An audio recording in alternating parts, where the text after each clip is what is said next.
It's nice of you to come over on a rainy day like this. I hear it never rains in Los Angeles. The rainy season. I was in New Orleans once, and everybody said it never snows. And it was snowing. I was in New Orleans about 2 months ago. And I thought it was a beautiful town. Very strange. And I had a lot of fun there. Did you have a good time in New Orleans? Oh, yeah. It's the only place I've ever been in that looks exactly like it's supposed to look, you know, from all the photographs. You know, I was thinking about New Orleans last night. There's a bar called Bonaparte's. Did you go there? No. They have a fantastic mural done by a young artist who doesn't live in the city anymore. It's a picture of Napoleon in exile. And he's kind of sulking in this field, and there's a sword stuck in the ground in front of him. And then over to the left is the scenes from the some kind of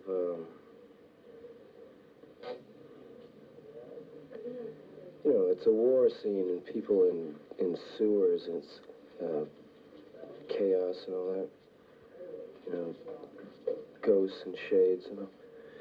It's a beautiful mural. I can't get it out of my mind, actually. Have you been traveling around a lot? No, that was just a friend and I went to Atlanta for a film festival. We had a film entered there, and then we drove from Atlanta to New Orleans. You had a film entered there, is it? Yeah. What kind of film? Well, it was a little 40-minute documentary on a rock and roll band traveling around the States. We shot about a year ago. What, you mean on the Doors? Yeah, it's called Feast of Friends. They showed it in the New York Film Festival, too. And so actually it was just an excuse to go to Atlanta, and then we drove to New Orleans from there. I dig the South. Do you have any scenes on the road while traveling, you know? No. But one thing I do remember, Atlanta has the most amazing hotel you've ever seen. You walk in, and from the outside, it looks like any other large hotel. You know? And you get in and you look up, and it goes up about 27 floors, and the interior is like a Spanish courtyard. I mean, in architecturally, it's hollow. So all the rooms face each other across this vast garden arena. And the elevators are like kind of Victorian rocket ships. And they're glass. And so you go up to the restaurant on the penthouse level, and it's completely encased by glass. When it goes up the outside of the building, no, that elevator? No, the inside, see? And so you get this strange sensation, you know, rising up 27 floors in this glass elevator. When you travel around by car, you didn't have any... Oh, somebody jumped one time from the... Somebody jumped and landed, and they have a restaurant in the middle of it, and someone landed in the restaurant, and I hear it was really horrible. Did you see Easy Rider? Yeah. That's what I meant. Did you have any scenes like that at all? No, I don't. I think that's an exaggeration, really. I don't know why the South has such a reputation, like, you know, but maybe these cliches are really true after all. I never really noticed that the South was any worse than any other part of the United States.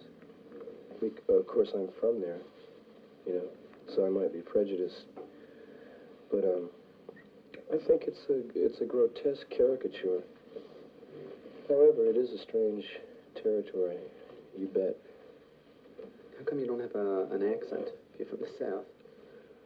Why, I don't know. How come I don't have an accent? Being from the South and all. No, I watch a lot of television. And I try and obey the norm, you know. What? That's what people in the Midwest and the South and all, and they call it, like the way people in California talk, they call it TV talk. You know, it's the way people talk on television, newscasters and commercials and actors and all that. It's TV talk. Mm. The Doors going to be performing, going on tour again soon, or what? Well, the only thing we have planned is a gig in Madison Square Garden for 4 shows, 2 days, around January 17th, 18th, something like that. Mm. Do you enjoy performing? Yeah. More than recording? Well, I guess so. I do. I think it's more fun, you know, with a lot of people around. Recording studios tend to get a little dry and monotonous. Yeah, I guess the real fun is in performing. Mm. Wait a minute, we're going to have to...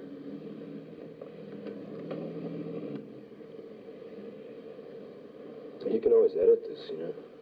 Yeah, but sometimes when it's like right on a line, and it seems to be ringing right from there instead of from there.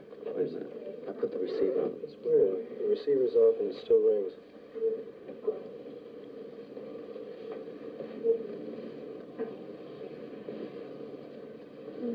Maybe I can put all lines on hold. Yeah, could you put them all on hold? Because it seems to... Take them all off? Yeah, because it seems to be ringing right here. Get the scissors. Do you rehearse specially for a performance? Nope. Well, how do you decide what you're going to do? You just go out?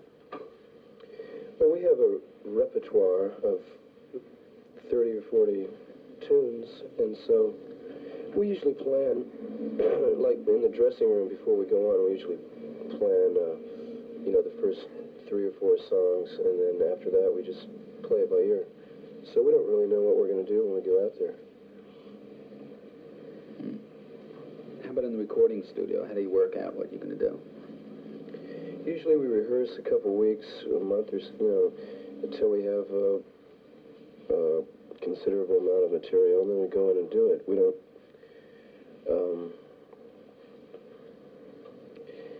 well, on this new album, it's really strange. It went really quick, you know. We went in and we got like a song a day, which is kind of unusual. It was funny. The first album we did in about 10 days, and then each succeeding album took longer and longer till the last one took about 9 months to do. And this one, we went in and we got a song a day. It was amazing. Partly because we went back to the original instrumentation, just the 4 of us and a bass player. Mm. Why'd you decide to go that way? I don't know. Mm.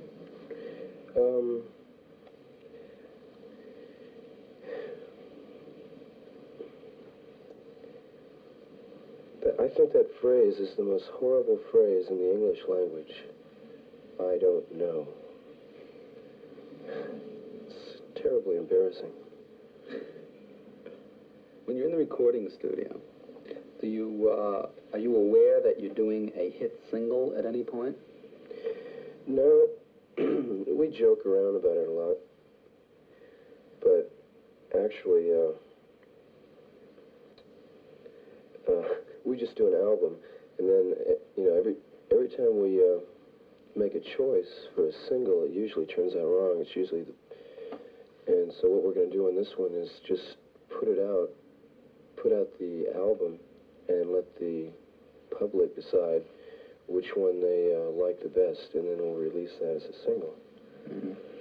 Seems like the most realistic way to do it. Who picked the singles before, though? Well, we pick them, but, you know, I don't think we really have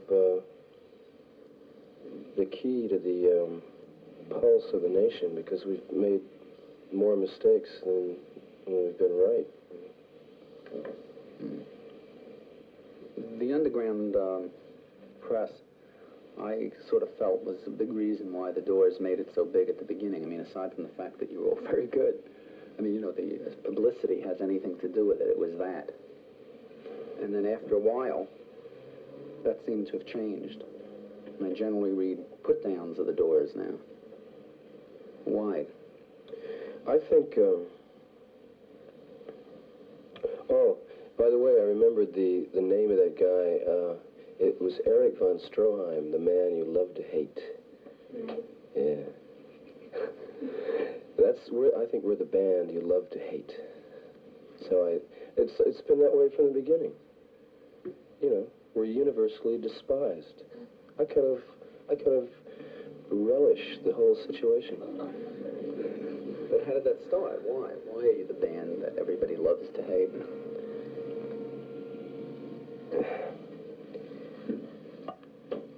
Gee, I don't know.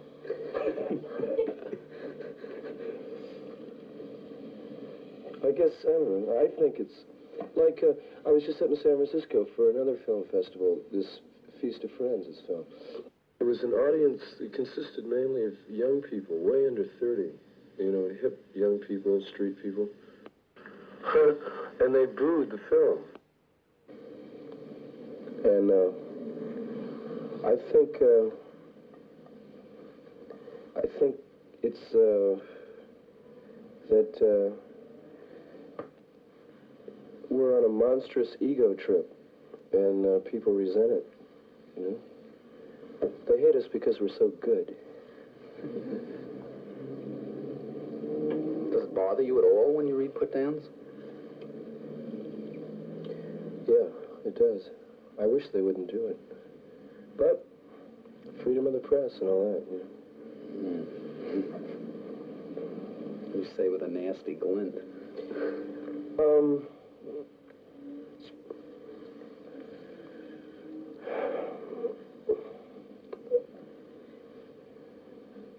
I think maybe it will change. I think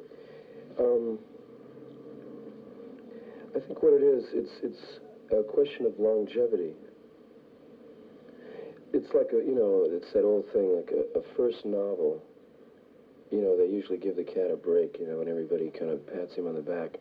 And then the second one, they really chop him up. And then if he does a few more, you know, and shows he has staying power, then, you know, they say, well, welcome back to the fold. The human family embraces you. And I think it'd be the same way with us. We just have to hold out for a while, and everyone one day will realize, wow, they're just like old friends. They've been around for years now, and, you know, they're part of our national psyche. I guess we'll just, you know, accept them, you know, but now it's, you know, we're kind of in between.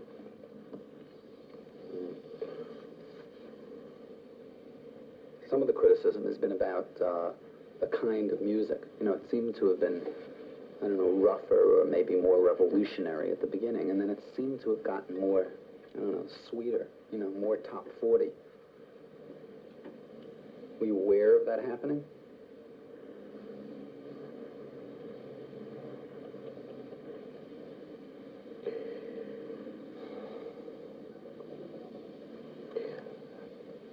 I don't agree with that. I just think the music keeps getting better and better. It gets more subtle and more sophisticated, musically and lyrically. Besides, you know, if you keep saying the same old thing over and over, I mean, it's bound to get boring, right? Who wants to hear revolution 24 hours a day? No, I don't think that was it. I don't think it was just the lyrics or something. It had more to do with sort of that overall sound in the song "Hello, I Love You." That was one of the ones that I think you caught a lot of criticism for. You know, that song, I wrote that very early, about 3 years ago.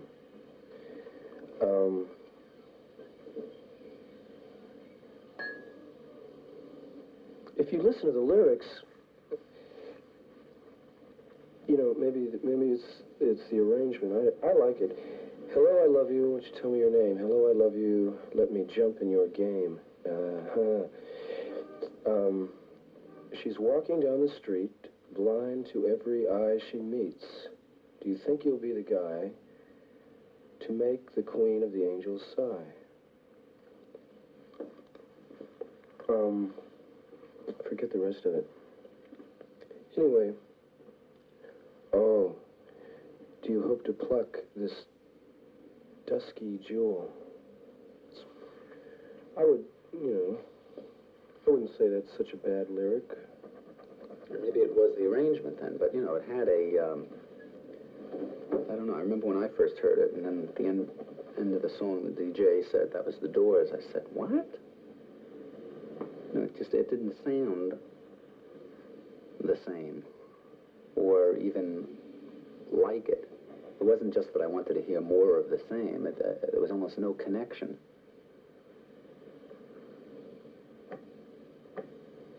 Yep, we're just full of surprises, Howard.